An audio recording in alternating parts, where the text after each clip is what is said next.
demanda esses desafios aí, né? Sim.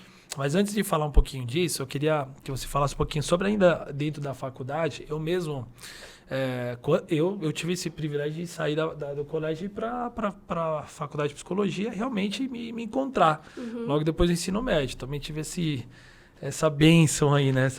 Essa sorte boa de Deus que poder se encontrar, né, nessa... Mas antes disso, quando era criança, eu queria ser 5 coisas. Eu falava, né, para os meus pais. Eu queria ser surfista. Eu queria ser gari, jogador de futebol, fazendeiro e pastor. Os 4 não deram certo. Então, só deu mesmo pastor. O psicólogo entrou depois, né? Os membros estão ali falando, então, né? Tudo bem, depois a gente se vê. Vai lá na salinha depois, brincadeira. Mas a gente vai se apaixonando ao longo da vida no processo, né? Você vai se descobrindo. Quando você entra na faculdade, como é que foi para vocês, assim, lidarem principalmente nesse campo da fé? Né? Porque nós saímos decididos entendendo a vocação, mas você vai passar por vários processos de fé, a ciência, né? Sim. Como é que foi para vocês se depararem? Que tipo de história vocês viveram ali, né? De superação, enfim, com isso. Sim. Porque hoje existe um índice muito grande de jovens que acessam a faculdade e por não ter uma base, acabam realmente esfriando da fé.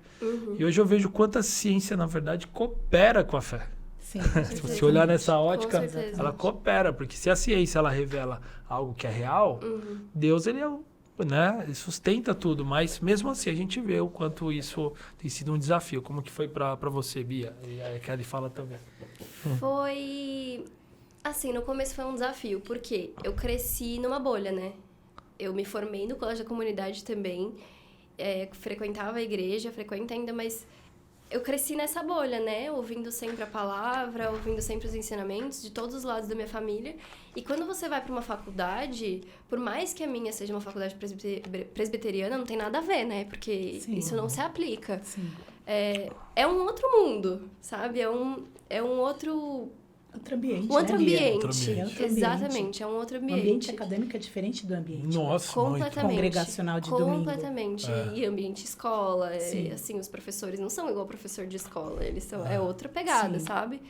E pra mim foi um choque, assim, de princípio, sabe? De chegar lá e não conhecer ninguém, ter que fazer amizades do zero, ter que me adaptar a tudo e não ter as coisas na mão, né? Porque faculdade não tem as coisas na mão. Então, a princípio, foi um choque pra mim.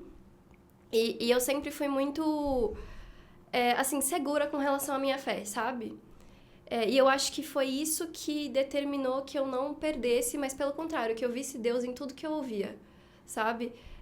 Eu vejo que, assim, se eu não tivesse... É aquele famoso versículo, né? Ensina a criança no caminho que ela deve andar e quando ela cresce, ela nunca vai se desviar. Sim. Eu dou glória a Deus pela minha família, pela minha mãe, que sempre incutiram os valores em mim, desde que eu era pequena.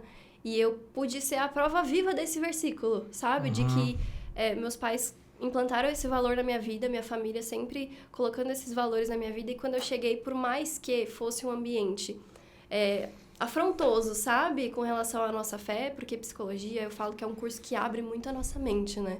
A gente começa a questionar muita coisa, até duvidar de muita coisa, mas a minha fé eu nunca questionei. Porque ela sempre foi muito firme pra mim. E é muito engraçado a gente ver esses paradigmas dentro da faculdade, porque as minhas amigas, nenhuma delas são convertidas. E elas falavam que eu era crente que não parecia crente. Aí eu ficava, mas por que, gente? Até preocupada, né? Como assim não pareço?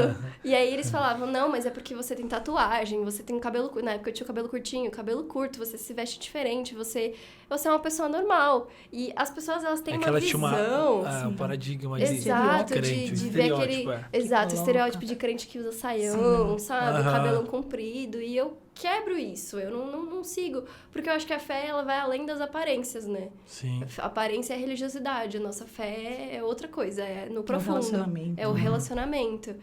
E aí eu percebi que eu pude quebrar muitas coisas na vida delas.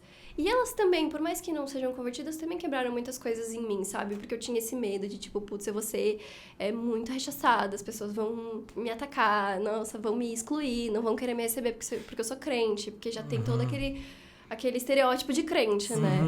E não, foi completamente diferente. Elas me receberam muito bem, elas sempre respeitaram muito, porque eu sempre coloquei limites muito, assim, bem formados, assim. Eu sempre falei, não, eu não frequento tais lugares, eu não vou... Ai, mas é porque você é crente? Não, é porque eu não... Pra mim, eu não me sinto bem, não me sinto confortável. Tem aquela muita coisa de, né, aquela coisa de, ai, mas você não bebe porque você é crente, porque a igreja não deixa? Não, eu não bebo porque eu não gosto, gente. Eu sempre deixei muito Tem claro. opção de beber, mas não bebo. Porque eu não gosto.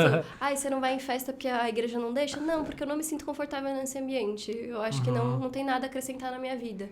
Sim. Então, eu dou graças a Deus primeiro pela minha família que sempre colocou esses valores em mim. E quando eu cheguei na fase da faculdade, a princípio foi um choque, mas eu sempre estive muito segura com relação aos meus valores. Isso sempre foi algo que, assim, ninguém podia tocar.